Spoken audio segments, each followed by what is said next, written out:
Fi'n mynd rai chi fydd, a fi'n gofyn beth mae pobl yn neud. A ti'n gwybod beth, yn Lloegr, mae fucking weird jobs na, right? O'n i lawr yn Devon, right? Just ddim yn hir yn ôl, a ni'n gofyn i pobl beth yn nhw'n neud. Oedd un boi, o athro, banca. Wedyn, oedd y fenyw yma jyst i mynd, I'm a cat psychic.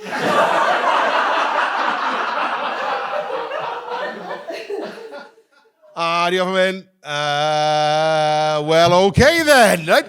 Mae unrhyw un yn gallu bod yn cat psychic, right? Ti'n gwybod pam? Achos mae fe'n bullshit, right? Mae unrhyw un gallu ffic o'r job na, just like, okay, that's 50 quid, right? Everyone gather round in a circle, okay? Fi chi chill on just, oh, no, fi chi clywed e? Fi chi clywed, mae fe'n ystafell yn iawr, mae Mr Fuzzy. Mae nôl na staf, fi chi timlo, Mr Fuzzy. Mae fe'n gweud, Mabel, mae fe'n gweud rhywbeth. Oeddi hwnna'n meddwl rhywbeth I ti? Oeddi hwnna'n meddwl, oh my god, hwnna yw e! Mr Fuzzy hwnna, oedd e wastad yn gweud na, pryd bynnag oedd e. Furball, fel o'n ti'n gwybod. Achos fi'n fucking cat psychic.